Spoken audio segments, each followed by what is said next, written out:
like to introduce our... Recording in progress. Great. I'd like to introduce our board members. To my far left is Todd Lawrence. Immediate left is Bruce Madison. To my right is Andrew McKeever. I'm Dixie Zenz, the chair, and Marty Nadler is on vacation this week, so he will not be with us. With us tonight, we have Mark Johnson, who is our road foreman, and Dave Kernan, who's on the planning board, to update us on some good stuff today. Next order of business is to approve the minutes of August 26th. Do I have a motion to approve the minutes? I'll move. Okay. I'll second, or you can second, okay. Any changes, adjustments, corrections? No? Okay, all in favor of accepting the minutes as written, please say aye. All right. Opposed? All right, minutes have been accepted. Thank you. Is there any public comment from Zoom, folks? Not this time? All right. So Dave Kernan is here to discuss short-term rentals, and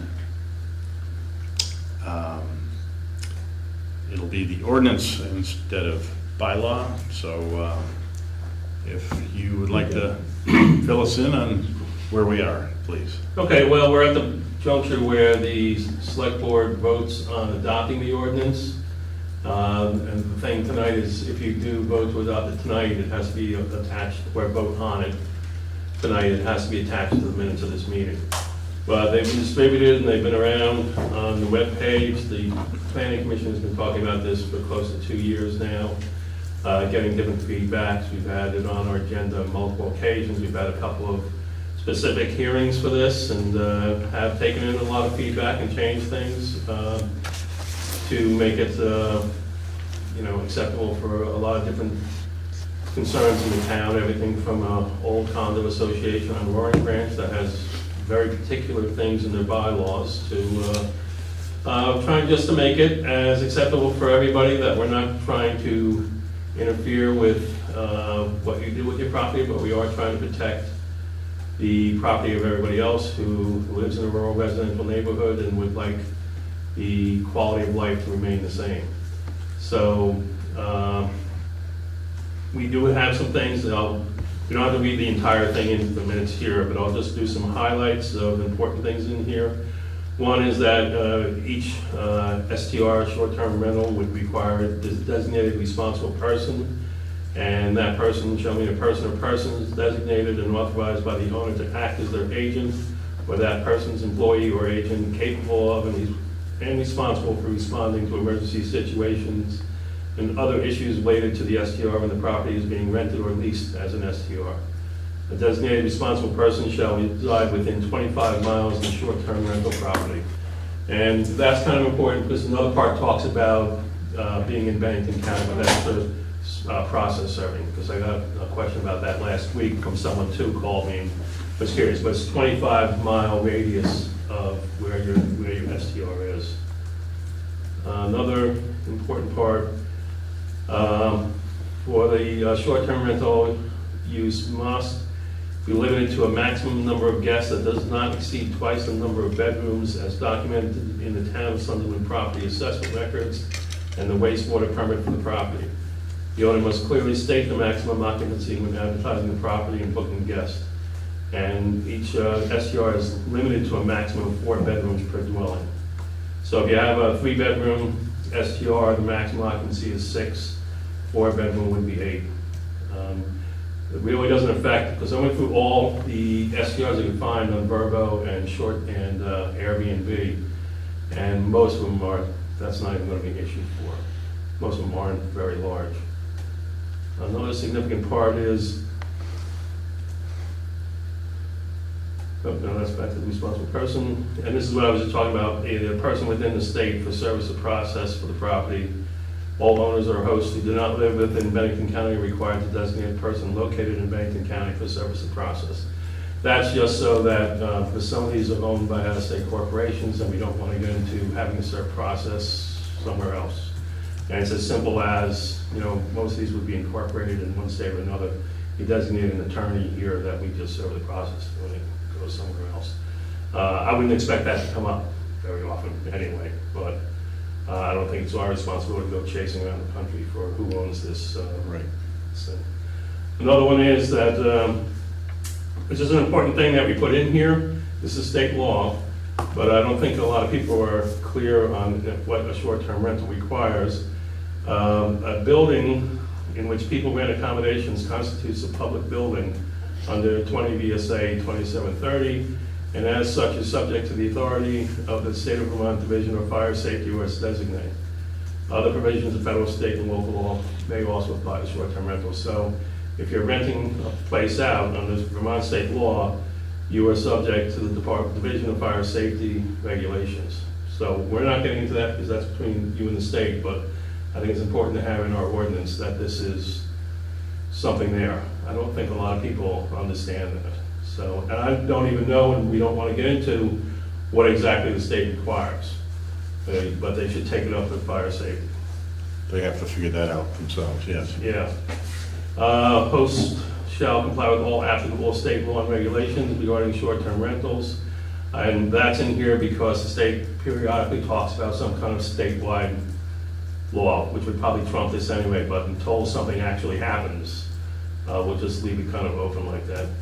And just a basic requirement that short-term rentals must be serviced and cleaned before each new guest.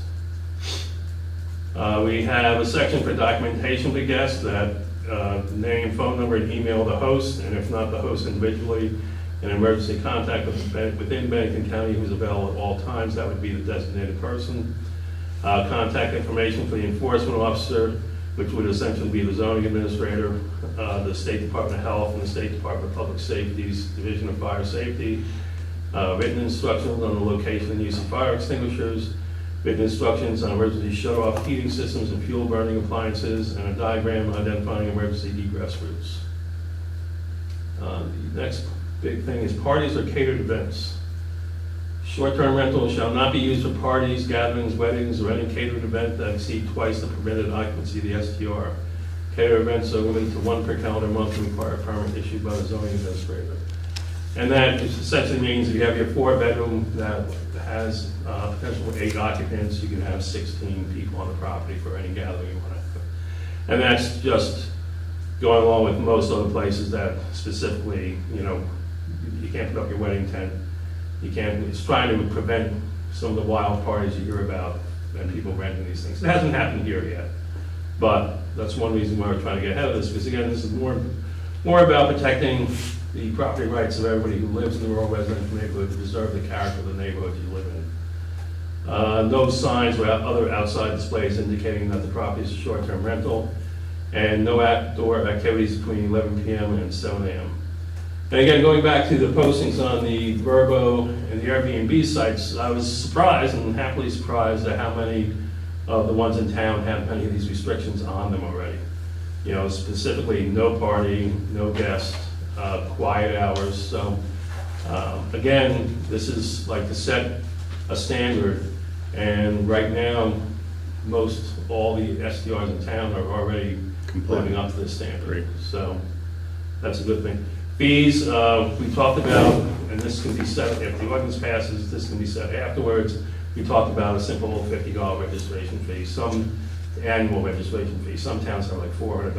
I don't think we're doing this to make money for the town. It's, again, back to a quality of life kind of thing. The penalties are what's required under the statute. It's $800 a day that each violation continues. The first offense is $400, second offense is $600, third and subsequent offenses are $800. Unless we have a real defined, persistent violator of this ordinance, I can't imagine us ever getting to one of these stages. I think in most cases, just bringing it up and saying, this happened, or, we caught wind, because you see some of these things on the internet, we're having this here, and they have, put an end to it before we have to get into any of these violations. But if you don't have anything written down, you have no recourse Right. at all. Oh, that's good. And then it just gets into the legalese of the severability and the document effect date. So, well, any questions, if anybody has any questions on it? So we have put this around a few times. The select boards also had hearings on this. This is not a new topic. We've been working through this for a good 2 years now, so I think we're ready to go. Sounds good. So I would like to have someone propose that we accept the SDR ordinance as proposed. Do I have someone to? I'll move. You move that, okay? Do I have a second? A second. All right. Any other comments or questions or thoughts? Anybody? I guess I'd have a question on the fee. Is the fee $50 what we should do? I think if we'd like to include that, The fee actually can be set, the fee can be changed at any time by the select board. That's why it's not listed here, because once it's in the ordinance, you have to like amend the ordinance every time you do it. Yeah. A fee schedule can be set by the board. So we paid $50 out of the blue, because we certainly weren't gonna do anything in the hundreds of dollars. I don't really care about making $25. You know, it's not the point of this. I Yeah. know some towns use this as like an alternative tax method. You jack up huge fees to do something, but it's really not our intention, is to have this a moneymaker. Is the fee for over the, Well, it's just a registration fee oh, okay. to submit the paperwork and the state fee. It's an annual renewal. Compared to most towns, this is really, at $50, it's quite a bargain. But no one, I don't want to speak for every other planning commission, but I don't think any of us would object to $25. It's just something, you have to have some kind of fee on it, make it $10. I really don't care, as long as people get them registered so that we can regulate what's going on. And like I said, the important part is if something does start taking place at somewhere, we have a way of going, here are the people we need to contact. so Bruce, would you like to move or second this with the idea of setting the fee at a certain amount, $50 or $25, or do you have a thought on that? I was just wondering, doesn't matter. Do you think it should be separate of what we were actually?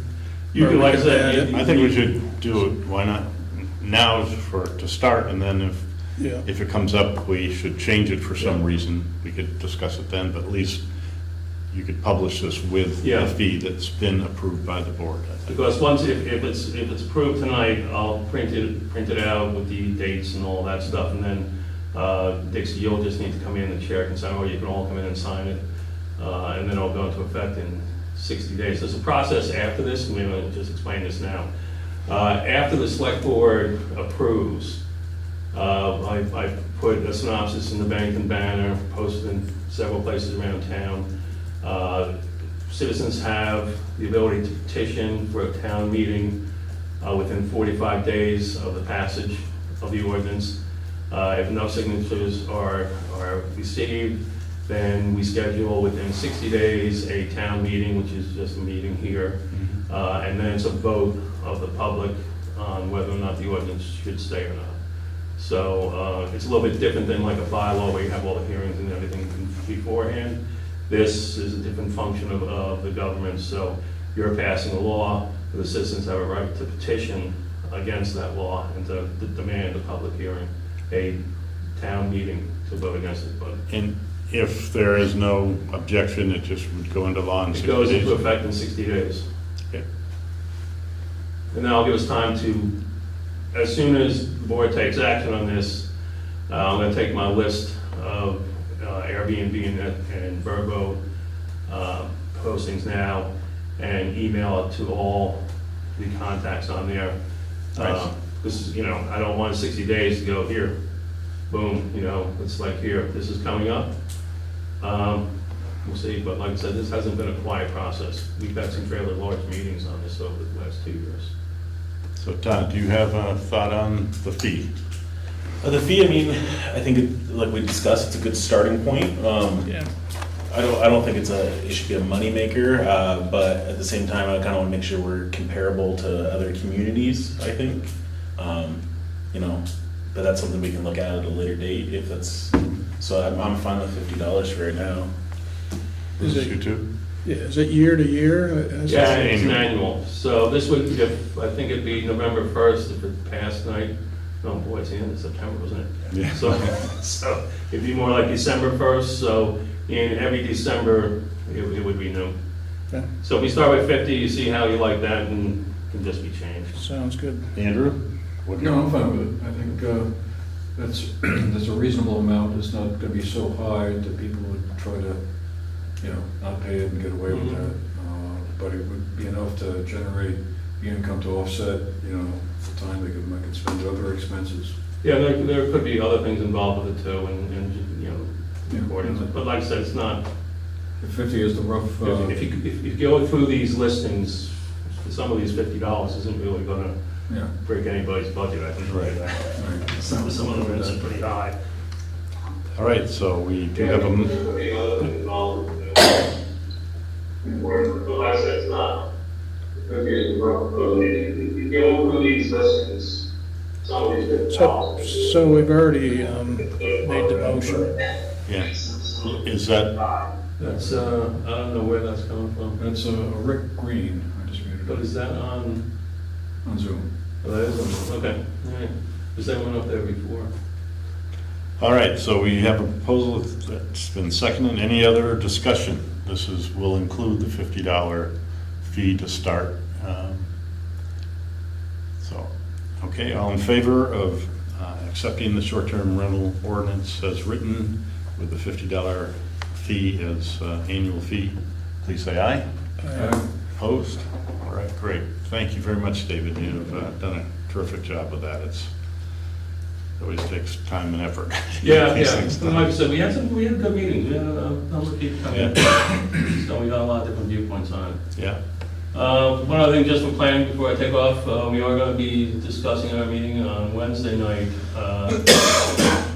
going into contract with BCRC for the town plan has to be revised and be proposed by 2026. So we want to get in the grant program, we'll be awarded a grant in next spring, which will pay for 80% of the work that BCRC does. So we'll have to final what it would actually cost the town in time for you to put it in the budget for next year, but it wouldn't be a tremendous amount of money, maybe $1,700 for the town. And also the bylaws, we've been knocking around our bylaws, which none of us on the planning commission like.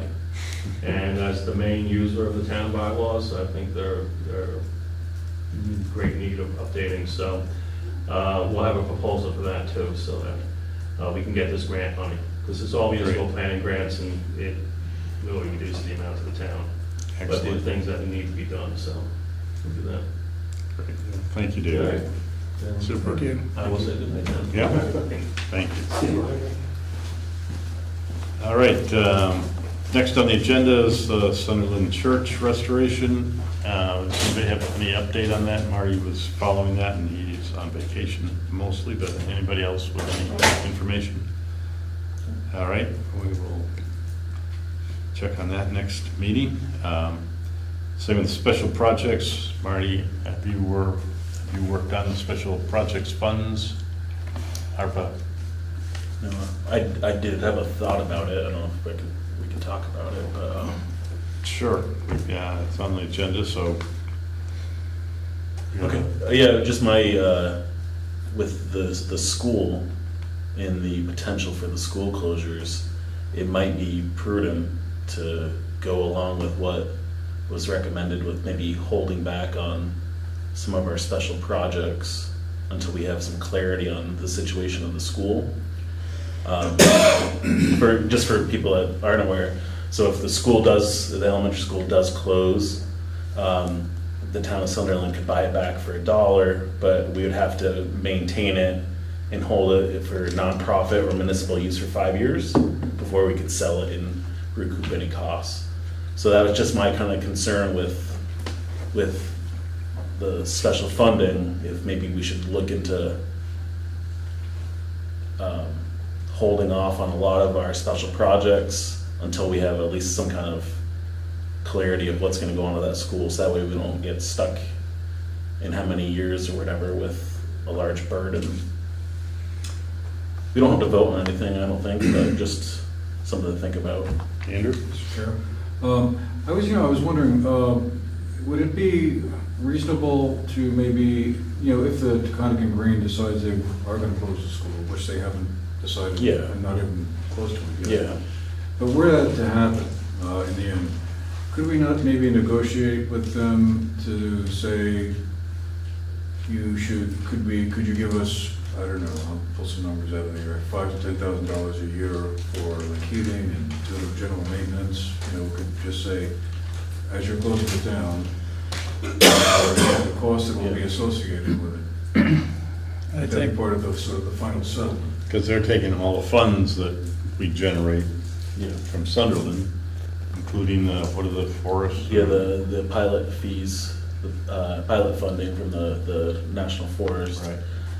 I think it's all in the merger Yeah. document, and it doesn't, I don't think it specifies any kind of assistance other than we have the right to buy it back. If we Right. don't wanna buy it back, then the school district themselves can sell it. And then like if we did take possession of it, then if we sold it within those 5 years, then they're able to take the money or something like Or that. split Or split the I think money. it was, or something. So, I mean, it's a long process, but I just, we can talk about it more when maybe Marty comes back. But that's just my concern right now is, maintaining a building for 5 years. Well, I'm just wondering if we could negotiate that with the school district and say, I don't know. why don't you help us out here a little bit in exchange for closing the school?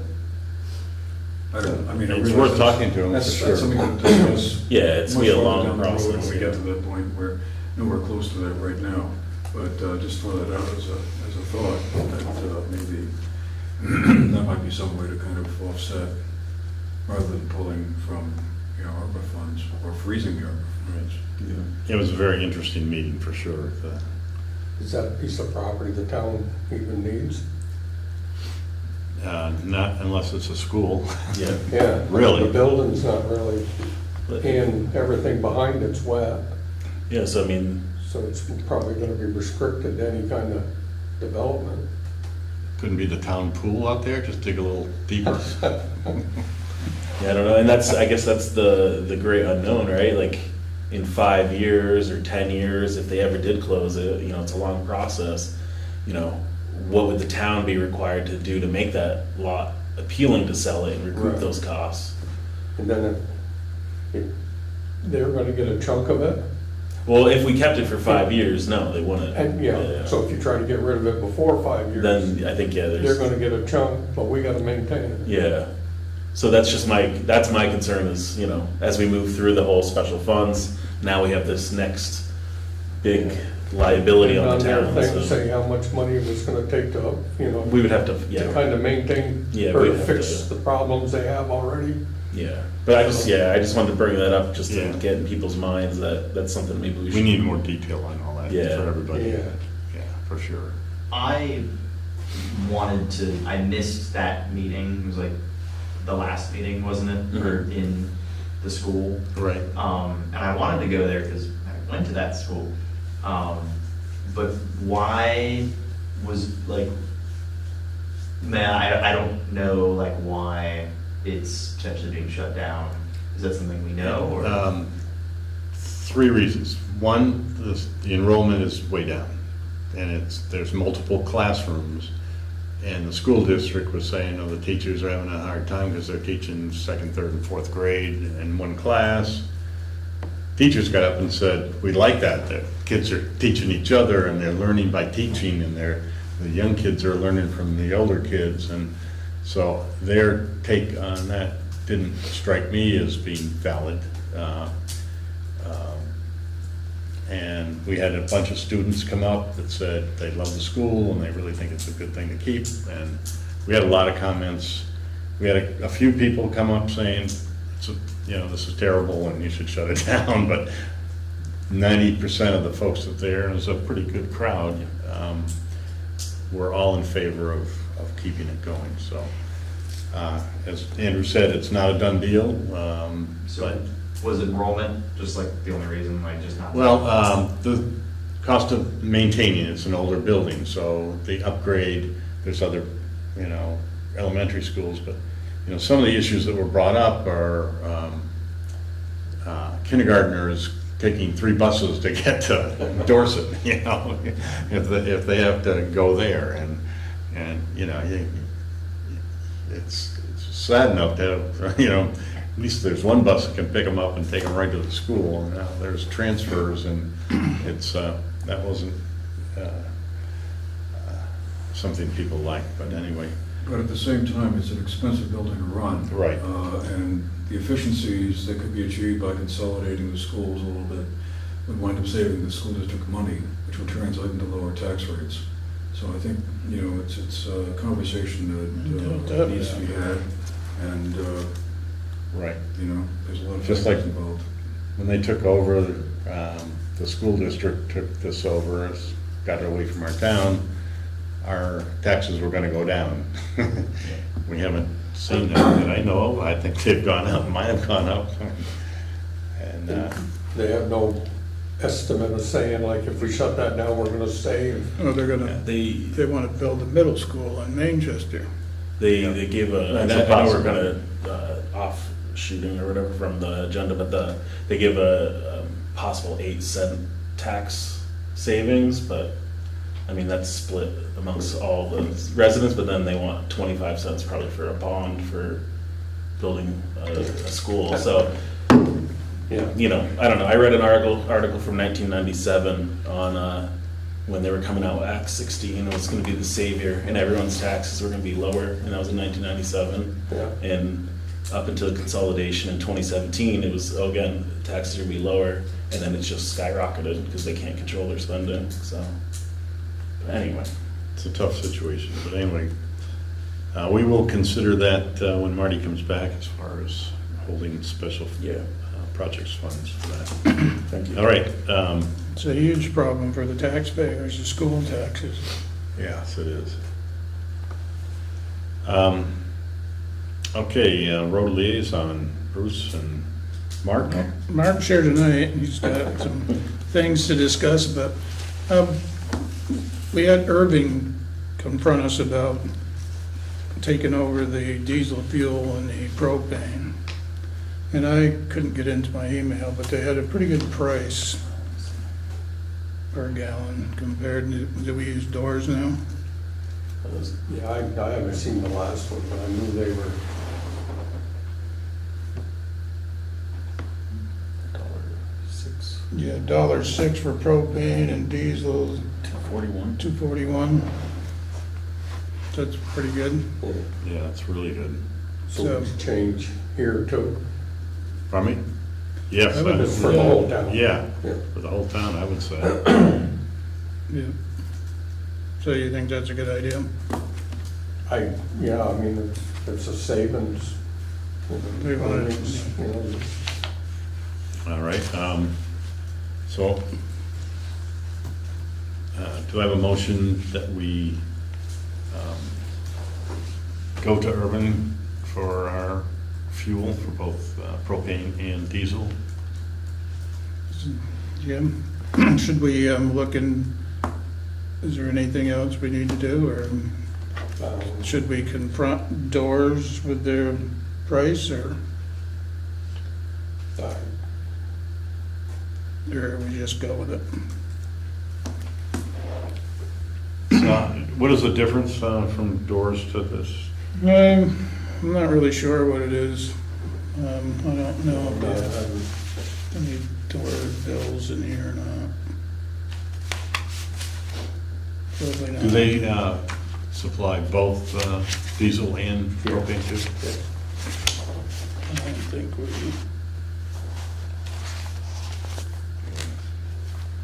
I don't know, we've been with Doors for quite a few years, Yeah, so should we give them at least a chance, or? I would think. I think that would be courteous to, Yeah, propane, we've been with a few others, but Yeah. that didn't work out so well. Do you know where the, Irving's, I know that's a big company or whatever, do you know where they're based, like, where they're? For here, I think it's wrong. Yeah. Berlin? Okay. Yeah, just, that would be my, I guess my concern is, like, especially winter months, if we did have like a bad storm, you know, like an ice storm or something like that, Yeah. what would be their ability to come all the way down here and their call out times for that? Yeah, I don't know if the fuel trucks come out of there or not. Okay. I think everything does. Okay. out of Irving. Yeah, that'd be my big concern, other than prices. Like, the wintertime when you guys have those big storms and you run that diesel tank down in a day or two or whatever. Yeah, we could probably get 3 days of Yeah. like heavy Yeah. traveling, that probably 3 days, no problem. Okay. So we, I like your suggestion of at least presenting door with chance. a chance to meet or beat. Right. And then the other thing we talked about was the low bridge on the road, just before each side of the bridge, this sign painting. Oh, yeah, on the road. Yeah, So we got stencils ordered. okay. Oh, great. So- Excellent. So yellow is the color, or white? Which, is there any I think the rule? Yellow would probably stand out more. I mean, More of a caution color, Right. where the school and other stuff is in white. yeah. I mean, kind of the way the state is, white's regulatory and yellow is warning. or Yeah. Caution. I like that. Yep. And then, I guess I'll let you, So the picture, the truck. you saw the truck. Yeah. That's our new truck we just got. We don't have a body, but we got a chassis. So the chassis, or the body won't be sometime in the spring. Wow. And he's still far enough out that he won't Commit a date. commit a date. So it's, it ain't gonna be this winter. All right. I wasn't really expecting it this early even, but I think things are starting to maybe settle out a little bit, that things are moving a little better than they used to. But it's all, so we're gonna have that around. I don't know if did she have her thing in there, the invoice for the sign? For the salt, chassis. So, you probably have it in there. I have the one for salt, and I have the proposal for the internet for the town garage. Might have been. Because the last I knew, she said she had an invoice for it. Yeah, there was, in one of these pictures, there's a pretty big invoice. It's like Yeah, six it's figure. 155. Yeah. Oh, yeah. So it is in there somewhere. Oh, it's already, Yeah, it's in the air. it's been approved. Yeah. Yeah, That's for the truck? Yeah. Yeah. And it came out of the truck reserve fund, right, I think? Yeah, it comes out of the equipment reserve. Yeah. yeah. And then, no, it's,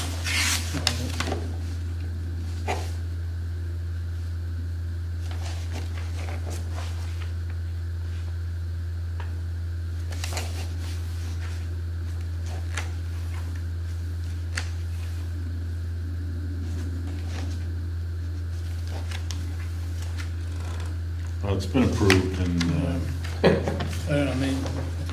so anyway, we still have to wait till spring, you said, for the body? For the bodies, yeah. And so that will not be delivered until the body Is there is, another? Well, no, we'll take the truck. are you gonna take it before Yeah, the body? That's it. Yeah, that doesn't change. Okay. They don't want to. They don't wanna hold on to it, okay. Yeah. Yeah, it was in the red. So just something to think about, Yeah, because we're looking at another 6 months or whatever. sure. At the time, we were gonna trade in a truck. that they were, 2 years ago, they were gonna give us $30,000 for it. So that number's already changed because it's another 2 years old. It's gonna be another 6 to 8 months even older. So, and they have in the contract that they can reevaluate the truck, Oh, which, I mean, after 2.5 years, it Yeah. wouldn't. So the way, I guess, you know, we got plenty of time to be thinking that it may be worth keeping it for what we're gonna get on a trade-in value because of all the things that are going on, that it takes so long to get a truck. Even if a truck breaks down, sometimes it just takes forever to get a part now. So that's something, you know, just by the time we come to the point, and, because when it comes right down to it, when it does come to it, we could probably make more money selling it ourselves if we wanted to go that route than a trade-in value through the allegiance. But that's just something else to think about. The bridge guardrail up there in the back, Yeah. it finally showed up. oh, really? That's only been all summer. Wow. And Do we install it? Are you now installing they're it? coming the week of the 30th. Because they made it, they're gonna make it fit. Yeah, yeah. Uh, For that money, they ought to. Yeah. And we did, if I say her name right, with Bennington, Dara, that works there, she's working on some grants for us. So we haven't found out yet. They would be 100% covered because they're part of the hazardous Okay. plan deal. Yeah. That would cover the whole thing. For the guardrails? Or the guardrails? No, this is Culverts? 3 structures, Okay. replace culverts Okay. with structures, and we put in to try to extend that retaining wall by the covered bridge Yeah, where the road's sloughing. So we put in for all that. Okay. And Dara was, I think I said her name right, said that grant will cover like the engineer and should cover everything. oh, great. So, but we haven't heard back yet. I know Yeah. she had a deadline, she did it, got it put in there. So that was that. The salt contract, yeah. that I need- just needs a signature. Right, so, do we need to vote on this, or did we approve this? I mean, this is, bulk salt is Yeah. 91.50 per ton. We're not getting it there anyway, so. Oh, you- We signed with 2, Oh, you did? so you have a backup salt. Uh-huh. So they went up $1.50 from last year. And Appalachia, who we deal with, they stayed at 88.90 for Okay. the same price as last year. So that's who we use to get our salt. Then if something happens that we can't get any. So this would be a backup. Backup is Cargill. So I, Those 2 companies are the best because all their salts in buildings. There's like, when you go down on 787, you look across the river. oh, yeah, And yeah. then they say, don't worry, our pile's covered. Well, not the part I saw, Yeah. because you get chunks like that. Oh, yeah. It screws the trucks up bad. But we Yes. haven't used them for years. But So I do need a motion to sign this as a provisional salt supplier. Make the motion. Okay, do I have a second? Hold on. Just trying to keep up. This is Cargill is the name of the company, Cargill. And any other discussion on having this as our provisional salt supplier? All right, all in favor, please say aye, and I'll sign it. Aye. Opposed? Okay, thank you. We had and some, just so you know, we don't get a contract from Appalachia. They're old school. They're just handshake over the phone. I love it. we had a little surplus last year, didn't we? What's that? We had a little extra left over from last year, right? Yeah, we got, a couple 100 yards. Which the weather's changing on us, we were hoping it was gonna stay dry all week, but at the end of it, looks like maybe, we wanted to pull it all out, and we tried to fill in some of our little wind holes, so that, you know, it is a canvas cover, Ah, but Their shed is nice tighten out it there. up a little bit. And kind of, we get winter chloride that we spray on it, so the stuff that's been way in the back, we want to get that ah, over on this side, so we want to Have the few pressure. chunks we could break Yeah. up and spray it down again. nice. Other than that, then we got Kelly stand graded up the best we could for now. That's We all. did some other, on Proudy Hill, we did ditching, a few other, can't remember the rest of them. North Road, Yeah. Been out with the mowing tractor. great. There was one other issue for, there was a proposal that they would like to act on quickly because there is a promotional proposal for internet service for the town garage. 150 megabits per second for speed, the landline with the landline, and that's $137.94 a month. And if you add in a tablet, so you can, Which we have. it's another $20. So total with taxes comes out to $170 a month. But they need to, the promotion's gonna go away if we hesitate, so. Could I have a motion that we accept this for our town garage? Is that, do you know how much it is down there now, Mark? I don't know what it costs No. now, but I know that there's times we're all using our cell phones to call people because the phone doesn't work. It just sits there, Yeah. it pick it up and it buzzes and makes all sorts of noise. I mean, Mm, right now, we're not, some of the emails that come might be 2 weeks. Then all of a sudden, the computer will go ding ding and, Yeah. you know, that's 2 weeks old. And I don't know where they go, but Yeah. it takes a while. So it's antiquated what we got right now. Plus with the tablet, that keeps up with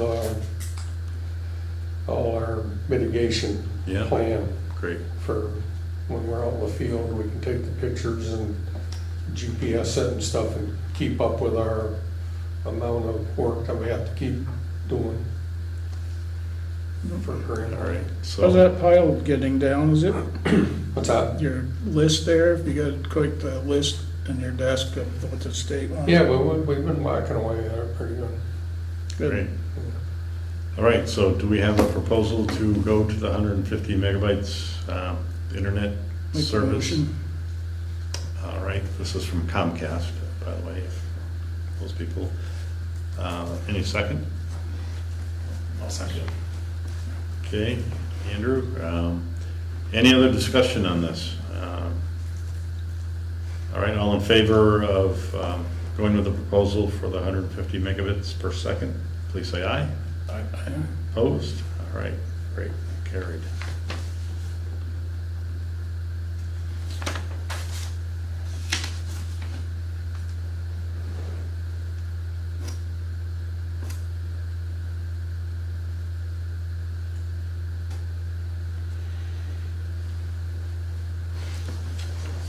All right, I think that's, is there anything else on, What's the tree thing? They're cleaning and doing a lot of tree work?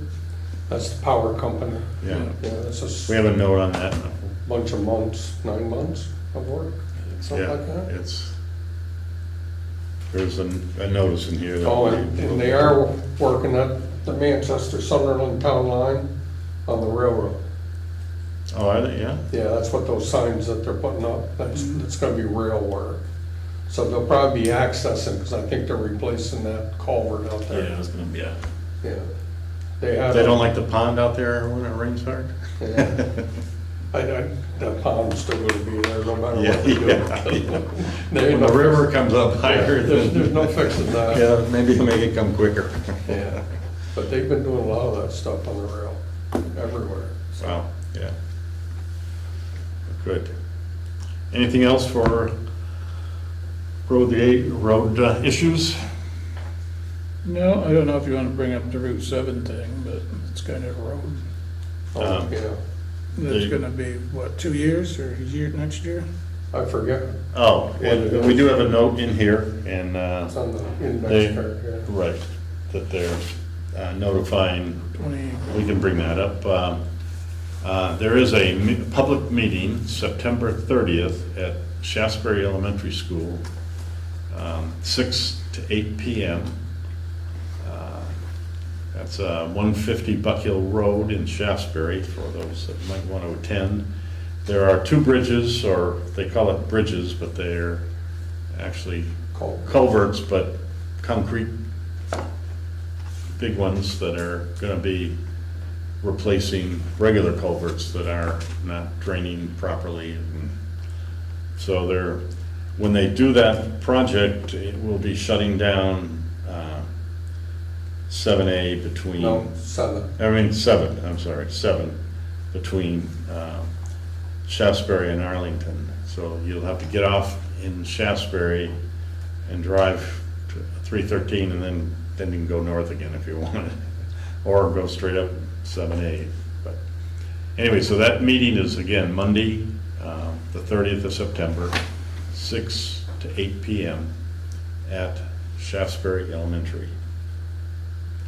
For anybody interested or have concerns, they can go voice their opinions there. Anything else? that's it. All right. Thank you, Mark. I appreciate your input there. Okay, so emergency management, Todd. Yeah, I went on September 10th and 11th. I went to the Vermont Emergency Preparedness Conference in Lake Maury Resort. It was a great conference, learned a lot, talked to a lot of people. Went to some presentations on swift water rescues and flooding and E911 presentations. I did have, there were some members from Bennington, and so I had dinner with them, and also a staffer from Senator Welch's office. So they have heard my concerns about the state of small towns in Vermont, and then also our public school, if they ever found $6 million. So it was a good dinner. The next thing I have is BC, the Bennington County Regional Emergency Management Committee. We meet quarterly. Our next meeting is November 12th at 6 p.m. at the Stamford Fire Department. So that'll be a good, nice little drive visit out there. I think they just got a new fire station. The Sunderland Hazard Mitigation Plan expires May 19th, 2026.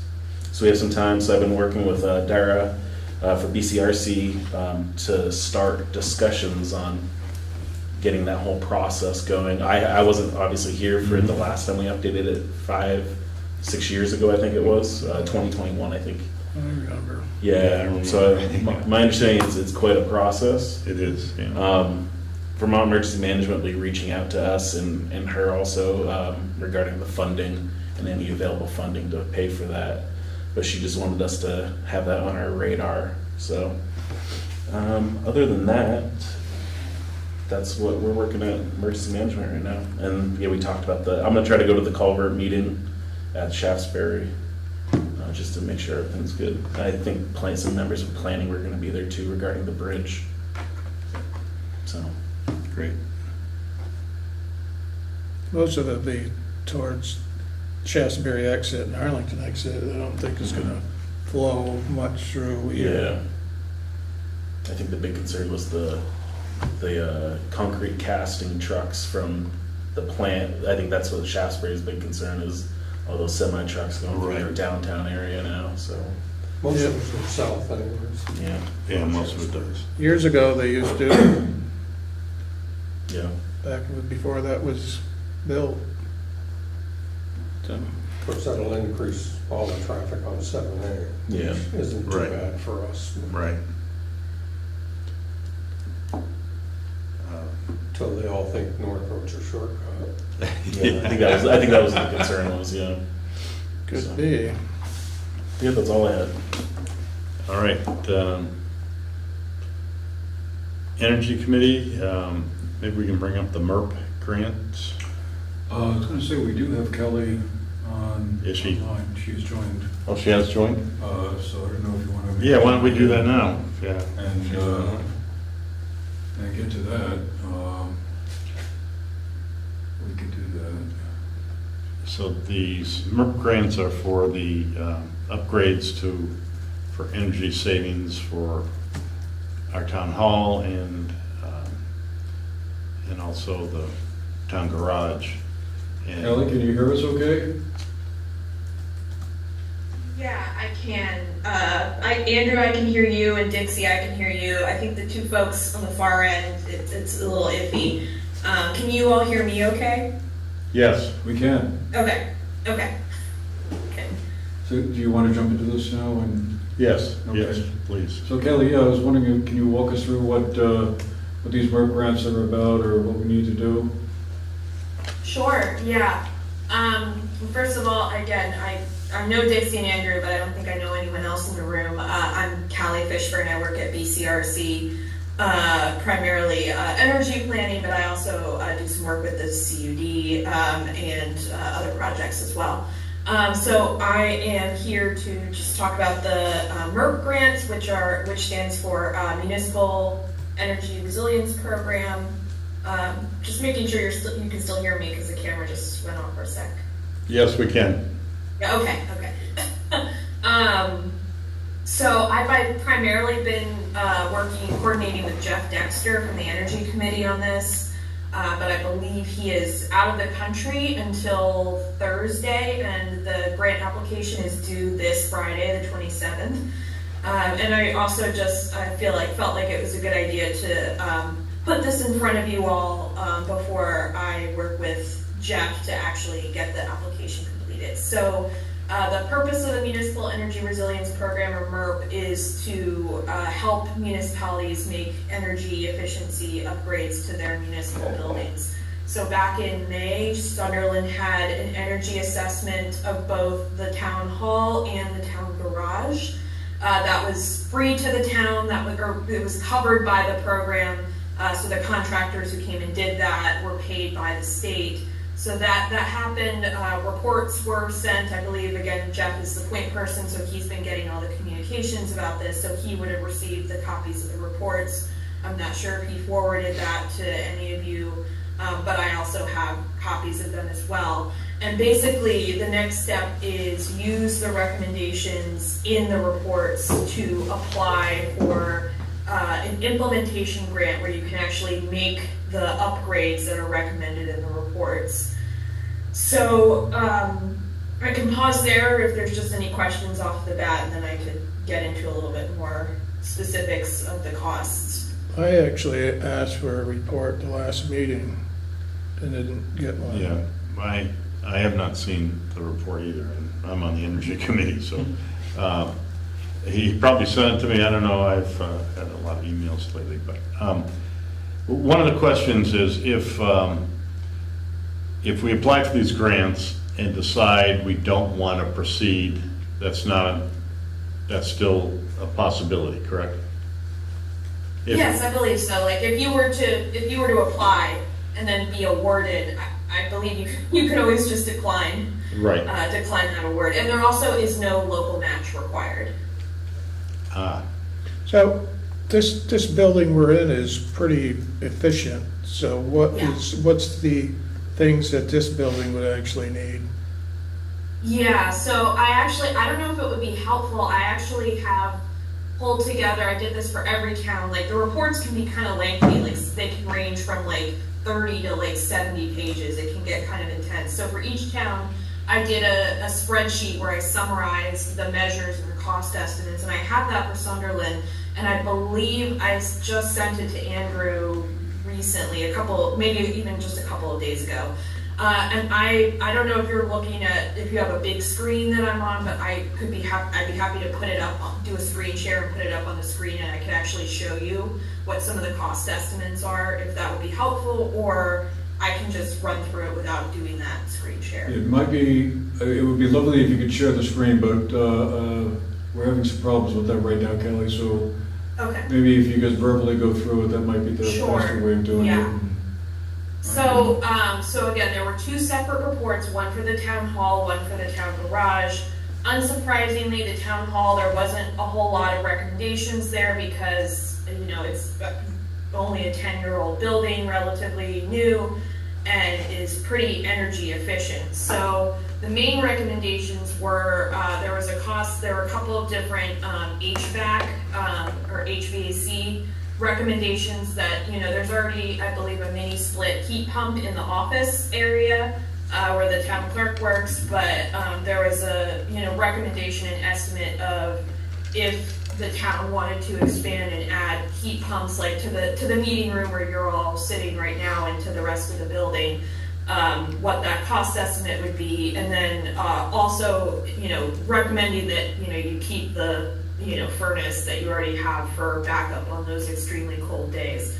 So there were a couple of different HVAC recommendations, but there were the one relating to the heat pump was an air-to-air heat pump for $12,000 was the cost estimate. And then there was some minor recommendations around insulation and air sealing at the town office, but really not that much because it's already pretty efficient because it's new. So like there was some like replacing some of the weather stripping on like some of the doors where they noticed where it had been damaged. You know, getting programmable thermostats, like you might be familiar with like the Nest thermostat, which allows you to kind of set, you know, temperatures based on when people are actually going to be in the building, and then replacing the fluorescent lamps in the office with LEDs. So that was pretty minor. I think they were recommending around $3,800 to do all of that. And then as part of this program, it's actually required in the statute that created, or the act that created this program, is that all the assessments had to include an assessment of the feasibility of installing EV charging, battery storage, and solar.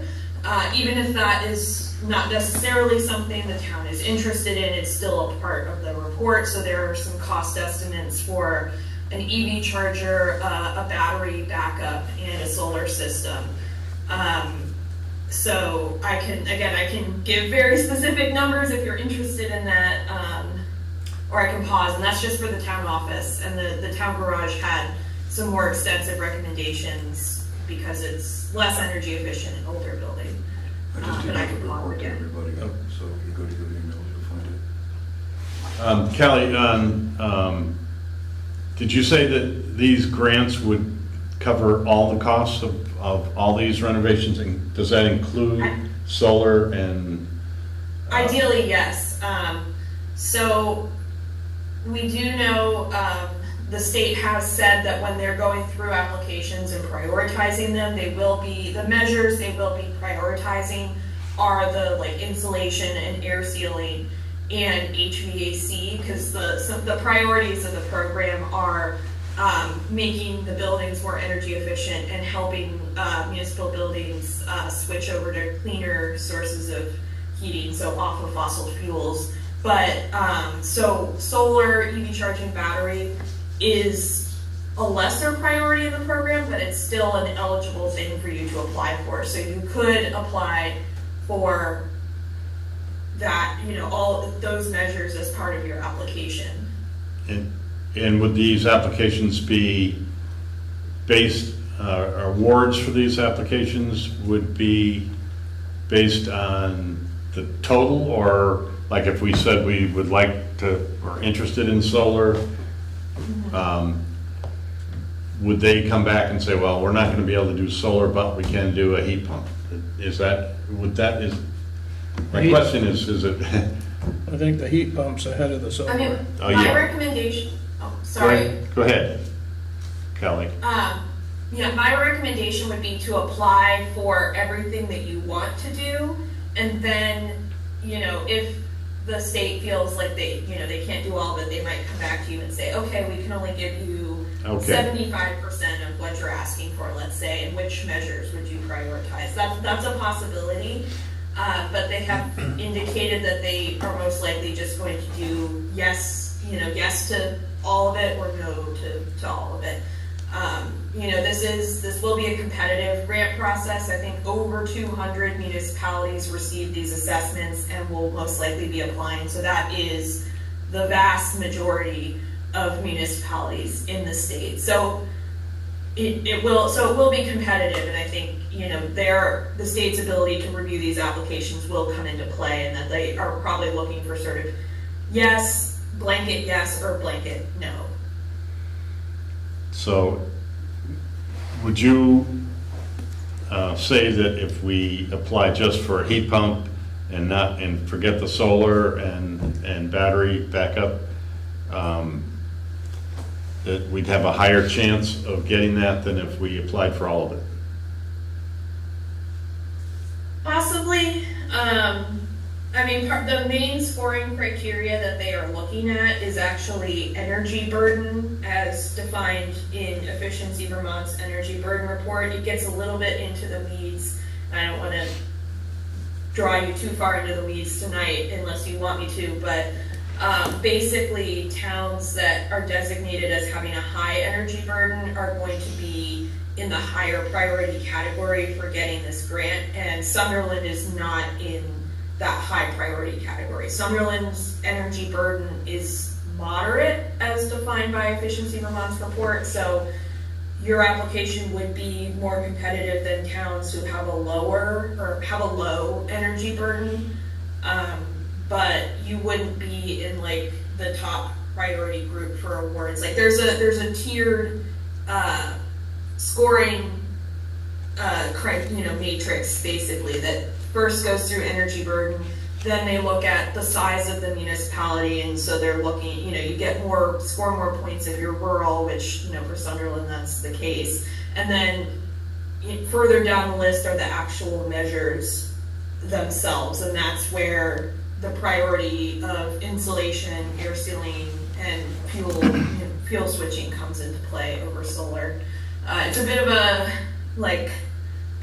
kind of complex scoring process that they've set up. So if you're a little bit confused, Well, I'm still wrapping my head around it. But it seems to me that I would, considering this is a grant that does not require a match for our town, that it would behoove us to apply for these grants, and if going, for everything might preclude us from winning an award, and maybe going for, heat pumps and just the $3,800 for LED lights and that stuff for the town hall would certainly be a help for us. I mean, but and I don't know what the town garage. I mean, that's an old shed basically, and there's more extensive, the vendor presents a couple of different options for HVAC. One of them is a more efficient gas-fired furnace than what it currently exists. The other option is a wood pellet furnace. That's the vastly more expensive option, and I think would also be difficult to do. And then a heat pump option. And then for the air sealing and insulation and just improving overall weatherization of the building, that's about $66,000 for the town garage, again, because it's older and in less, lesser condition than the town hall. and then you open the door to let the truck out at 20 below zero. Yeah. Yeah. It's warmer outside. Yeah. So would the heat pumps in the town hall include the one in the garage? Or is it? So, sorry, can you repeat the? So if we went to get a heat pump here, do we have to fill out, would it actually also go with the one going into the garage? Or is that separate? Not necessarily. If you were to actually look at the online application form, you do both, you would apply for both buildings using one application, but each building you have a separate budget that you put for that building. So you could choose for the town hall to, build out, more heat pumps to the town hall, and then for the town garage, you could choose one of the other HVAC options, either the high efficiency gas-fired furnace or the wood pellet fired furnace. Just to give you, sort of a sense of the cost, they estimated that a high efficiency gas-fired furnace for the town garage would be about $17,000. The wood pellet furnace, $45,000, and the air-to-air heat pump, $25,000. So you can see that the wood pellet furnace is vastly more expensive than either the heat pump or the higher efficiency gas furnace. So, do we need to tell you tonight which we would like to apply for? Are you- Ideally, yes. I know it's a lot to take in tonight, and I apologize. I think ideally you would have more time to consider this, but the application is due this Friday, the 27th. And this is money. So I think it would be the best if you could decide which measures, and then when Jeff gets back from his vacation, I can touch base with him and we can actually just sit down and complete the online form, which doesn't take too long once you've decided what you're going to do.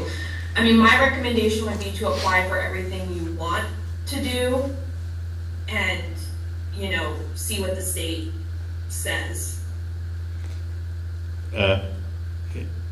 To me, and Mark, I need your input on this, the high efficiency gas furnace means that you don't have to shove pellets into a pellet stove, and I know they make big hoppers and stuff, so it's not something you have to do every hour, but then we'd have to store them somewhere. right. So, I mean, the gas on the high efficiency gas furnace sounds like something that would be more reasonable to me. And what do you think, Bruce? Well, it's definitely cheaper than the pellets and Yeah. less work. I don't know. But without insulating first, that's kind of like heating it. Well, I think we should go for the insulation too. I mean, for the town garage, Any part of it, sealing the building up tighter. Right. Yeah. Because it's not like we keep it hot in the wintertime. no, I know, yes, I mean, as long as the truck starts, that's what it's. yeah. And I should also note too that the report, like in the case where they recommend heat pumps for both the town office and the town garage, in conjunction with that, they do say, and keep your existing furnace for backup heat on those like extremely cold days. So even if you opted to go with the heat pump option for the town garage, which again is, I believe, $25,000 for the town garage to do the heat pump option, that would be also assuming that you keep the existing furnace that exists at the town garage as backup for extremely cold days. Bruce, your thoughts? Well, it's a little more expensive, but it probably saves the savings in the propane compared to electricity might be. The heat wants less money than the high efficiency. Oh, actually, No. no, it's But- 25 and 17 for the gas furnace. But the heat pumps would be more in conjunction with Saving in the long run. reducing fossil fuel usage. Yeah. And I think that is more So palatable. insulating and heat pump for the Yes. garage. I'm kind of against the solar panels for a year. Well, yeah, I think we should put off the solar panels, even though I would like to get this grant, so it seems like if we ask for too much, we may not get anything, so. And that's a fairly new generator. I mean, you do have backup power. Yeah. I mean, it's not like we use it a lot, so you're not burning a lot of fossil fuel. Right, And right. it runs the whole building. So, What does Andrew think? Well, it seems like we don't have much to lose. I don't see what the downside is to at least applying. And, if we get the money, we can, use it towards the improvements, or we can, at that point, still have the option of saying, we've changed our mind. So I guess I just don't see why we wouldn't want to go ahead and apply and see what happens, roll the dice. if, I would like to apply for everything, but if that means that we have less of a chance of winning a grant, I would think the solar, which is fairly expensive. What was the solar for the town hall? For the town hall, 11,000.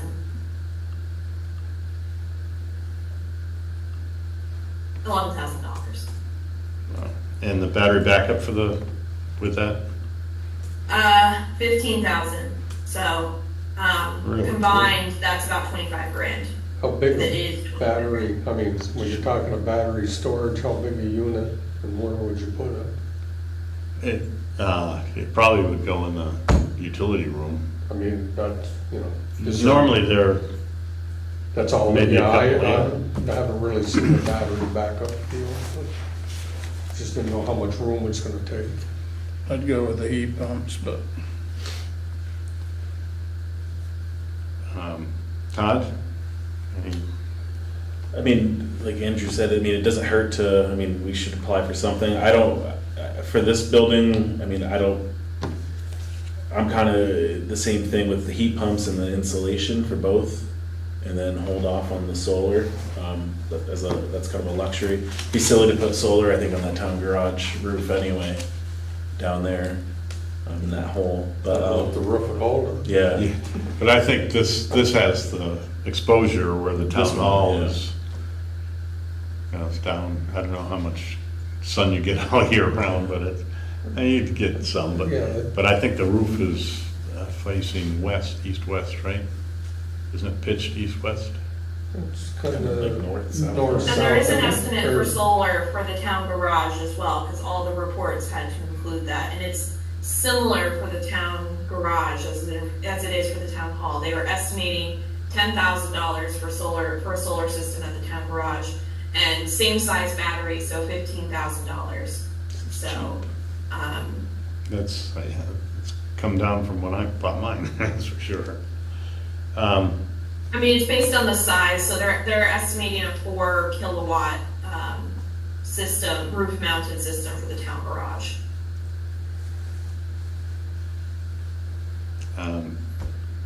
Just to give you an idea, so I had done some math here.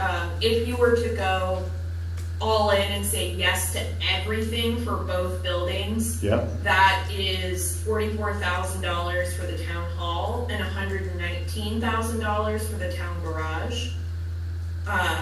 Again, that's everything. That's, choosing one of the HVAC options. I chose the heat pump, but it would adjust depending on what you wanted. All the insulation and air sealing and all the resiliency measures like the solar and the charging. For the town hall, if you just wanted to do the heat pump and the insulation, it would be about $16,000. For the town garage, if you wanted to do the high efficiency gas furnace and all the insulation, it would be $83,000. And a little bit more, a little over $90,000 if you wanted to do the heat pump option and all the insulation for the town garage. So that's just to give you an idea of the costs involved. So if you put in for everything, they look at it individually. if they look at it And like in the individually, newer building, they'll say, well, you can have this, but we're not gonna give you that. if they would do that, I'd say we should apply for everything. And that's what they would look at, right? They would look at it that way, I would almost think. The poorer, like the town garage is in more need of something. Right. But up here, they'll sit there and say, well, you don't really need that battery backup thing right yet. And you could do that the next time or something. Is that?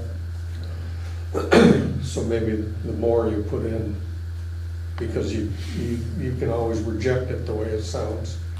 Well, if you did get it.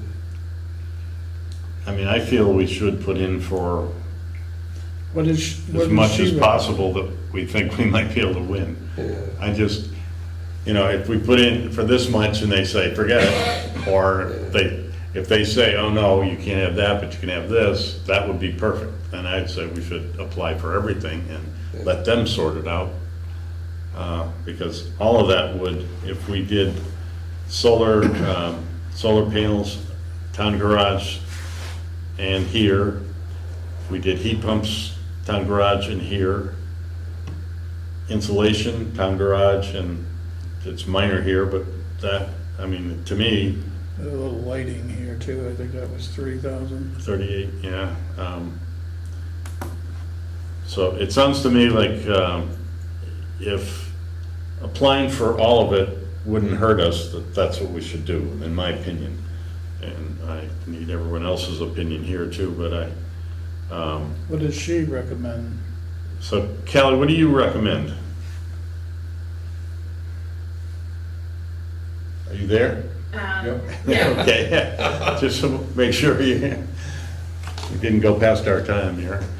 Oh, yeah, sorry. I think it's difficult because I cannot say for certain whether or not the state is going to sort of negotiate with towns in terms of, okay, we'll give you this, not that.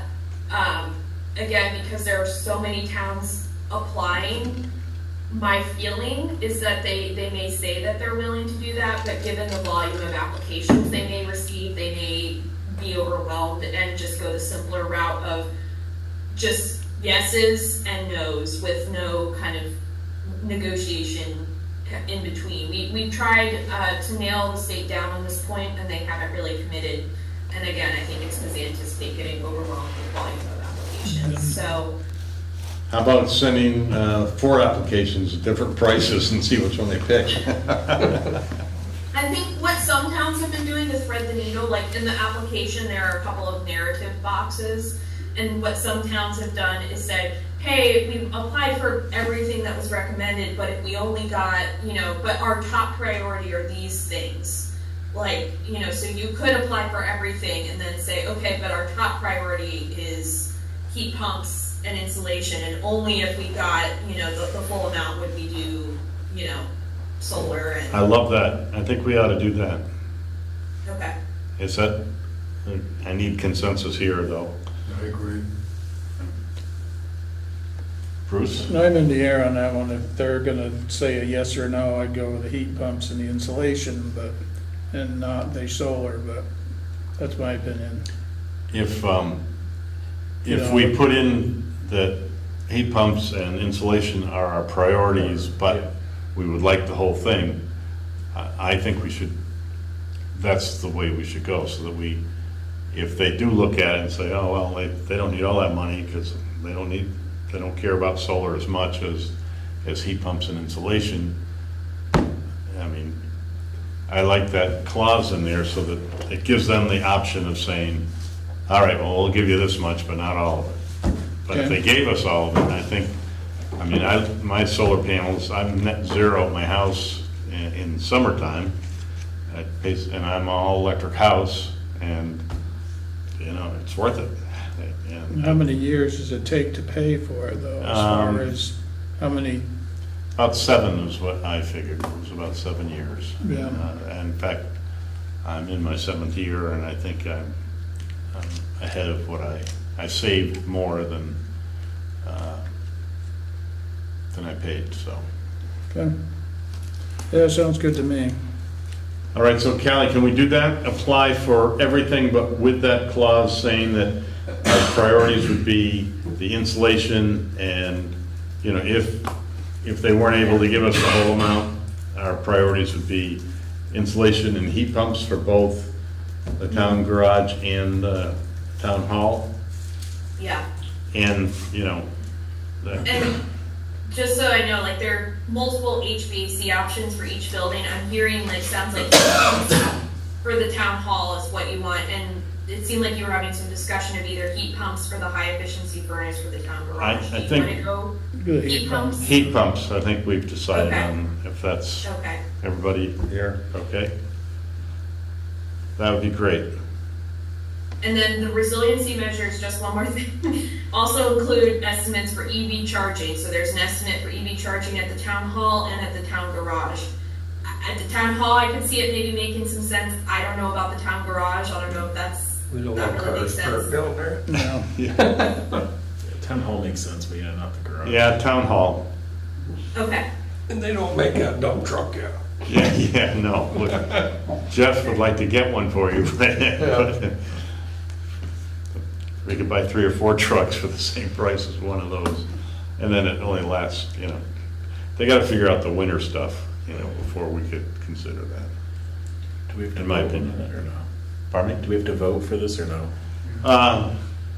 I think we should, so it's official in our, make the motion that we go with the heat pumps and the insulation and the solar as an option. Or, okay, so that we would put in the clause that our priorities would be the heat pumps and insulation, LED lights and that stuff, but we would like to apply for everything, including heat pumps for the town garage and town hall, and insulation, and then the solar for both, but with the specification that the heat pumps and insulation are the priority. Does that sound all right, Callie? Sounds good to me. All right, so all in favor of, or any other discussion on that? You've got to second it too. Oh, yeah, the second. No, I'll second. No second. Okay, Andrew seconded. Any other discussion? All in favor of going with as proposed, please say aye. Aye. Very good, thank you very much. Thank you, Callie. You've done a great job, and to get that in this week would be a wonderful thing. Sure, yeah, I'll work with Jeff as soon as he gets back, and it really shouldn't take too long once we just sit down and do it, so. Excellent. Yeah. Thank you very much. Thank you, thank you. Thank everyone. Have a nice night. You too. All right, so that takes care of Energy Committee and that. Anything on CUD, Andrew? No, nothing really too new. Yeah. Community visit, anything new on that? I did have a conversation with Alyssa Smith, who's the person up at VCRD who's doing the community visits now, and what we'd like to do is have her come down to a meeting in maybe early December. Great. And talk with us, Let me explain know everything, discuss it. if you get a time for her, we'll put it on the agenda. So that's where that stands at the moment. Great. And BCRC and solid waste. Andrew went to the last BCRC meeting, which I wasn't able to attend. And that was done in Powell. And any report on that? Nothing that really impacts us. Yeah. There was a couple of reports of one thing or another. Dara also gave a report on some emergency management stuff, I guess. But nothing that's seen it directly Okay. tied to us. And solid waste, they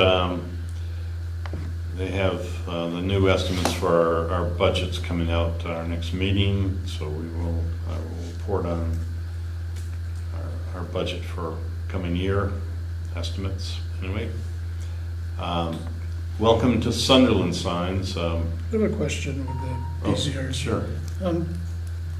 How about with Casella, they ever look into maybe asking them to cover the bottom there? To all the bins and Yeah, stuff. and the cardboard?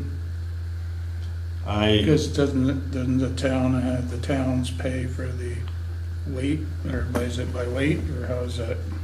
Yeah, I don't know. It probably is, yeah. I don't know. I have not heard, and I will ask our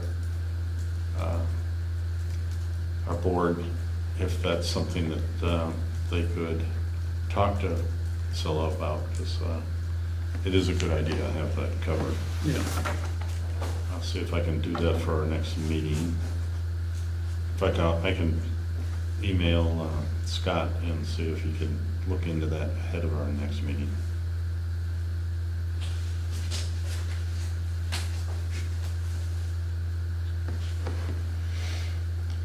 All right, welcome to Sunderland Signs. Mark has put in some dirt up off of 313 on South And Road. the Manchester line. And what about the one on Kansas, right by the guardrail there? Kansas, coming Above the candle mill. above the Canada. Remember we picked a site up there too? Yeah, and they want us to come downhill with it, right? Is that the one? No, that's Route 7A. 7A. 7A, they're coming down tonight. I haven't heard Probably from. Hill. There's one right there at the town, not that Sunderland. Remember Arlington. Prouty Hill? That just, Oh, yeah, yeah, we'll fatten that up too. yeah, great. Yeah, because it's, as long as. It's our town. Yeah, it's not, If it's happening sooner than I get the dirt there, just make sure I know. yeah. Because we do it when we're cleaning ditches, Oh, okay. and then we just. Yeah, no, make some it's, fill. I haven't heard, the signs are in progress, but I haven't heard All right. if there's a date when they'll be finished. Yeah, They're coming this year, yeah. I promise. Yeah, Keegan actually talked to somebody with V-Trans, Okay, and they said that we would be all right. We could check with Patrick, but okay, the foreman, like, or whatever they call them guys. Okay. He didn't have a problem with us to make a better flat spot oh, great, there too, so, excellent. yeah. Because I think the one on the southern end of 7A, That one's. I think we need a 24-foot post on the outside. That's a pretty steep hill there. I don't think you're gonna backfill that enough. I don't know, I'm not sure how far back it has to be set, but Right. we'll look into it. Just below Red Mountain Road, somewhere. Yeah, right. Very close to that. And there is a stick with a little tag on it. All right, any other, anything else on Sunderland Signs, anybody? All right, any old business? Anything that needs to be reviewed? I had a question about the Casella emails regarding those Act 250 permit forms. I don't know if you saw those. Mhm. And I wasn't sure what the outcome is of that, and then who is responsible for filling those forms out. I don't remember seeing them, but, Wouldn't that be the zoning administrator or not? That's what I was thinking, but I wasn't sure. It was, you know. probably go to planning, yeah, the planning Okay. commission Zoning would be, or zoning. yeah. Okay. Yeah, sometimes it's tough to see, if everyone's copied in, if anything's actually moving, or if it's just gonna like, I just want to make sure it wasn't. Yeah, well, that's a good, maybe we should talk to Dave, Dave. Okay. Yeah, that's all I had, thank you. Great. New business. We talked about some of the things on Susan's list here, and also, there is a letter here from Green Mountain Power saying that they are doing the vegetation management along the power lines.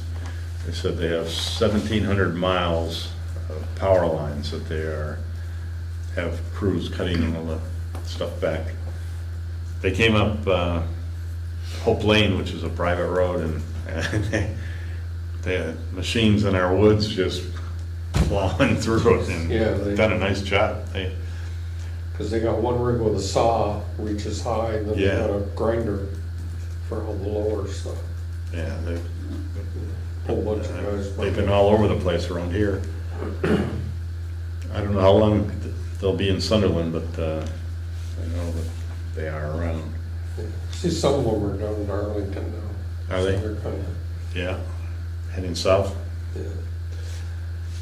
All right, a couple other notices. There's a flyer here from Vermont League of Cities and Towns on, there is a seminar on grant basics, and that is tomorrow at 10 a.m. to 12 p.m. And you can go on vlct.org-events to find out access to that if you'd like. So it's about grants and figuring that stuff out. We're fortunate we have BCRC to help us out on our grant applications. And then there's another notice for the town fair. It's October 2nd, 8 a.m. to 4:30 p.m. at Killington Grand Resort Conference Center. So that's, you can register online for that also, town fair. Good stuff.